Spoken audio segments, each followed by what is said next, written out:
why does God hate? There aren't very many things God hates.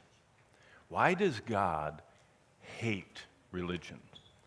Have you really thought about religion and where it came from? I mean, to us, when we think of religion, we think of these beautiful churches, and we think of these dedicated people that wear white shirts and ride bicycles and, have name tags called elder this and that. Or we think about others that carry these big suitcases and go out on Saturday from the Watchtower Society.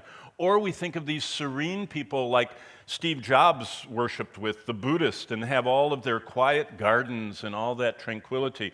Or we think of, the incredible artisticness of the Islamic people and their warmth and their culture is beautiful. But all those groups I said have something in common, and it's religion. And God hates religion. Because he said, there is no other name under heaven given among men by which you must be saved. And there's only one road, and there's only one gate to heaven. There aren't many gates. And I hate all those gates that have been set up. And everyone is deceived, and they're headed the wrong way. Okay? So we're coming to the end of the tribulation events. And God ends his description of the tribulation with a double header. Okay?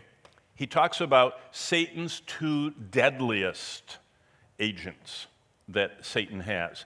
And basically those two agents are religion and materialism. And religion is a deadly offer from Satan that offers them a different way than God's way. The narrow gate, the narrow way, the difficult path is the way of salvation. And Satan says, that's too hard. You got many gates. You got a big gate, little gate, pretty gate, fun gate. You just go one of those. That's religion.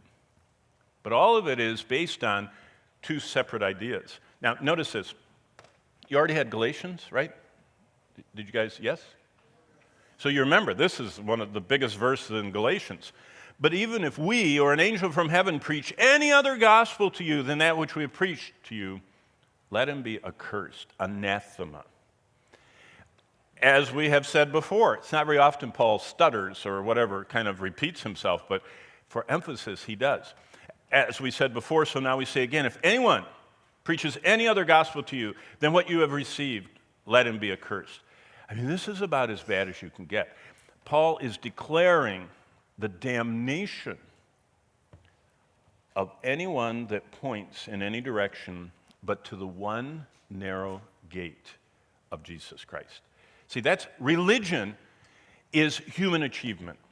That if you pray these beads, or you take the 5 pillars of Islam, or if you go out on Saturday and knock on doors, or if you go for 2 years riding your bicycle on behalf of Salt Lake City, and Moroni, who is in Mormonism, he's Satan's brother. Did you know that?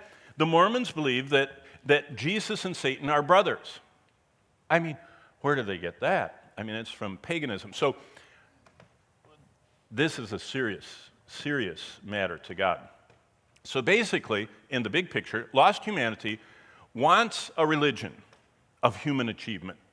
People want to save themselves. They don't like it that God says, you're unsavable.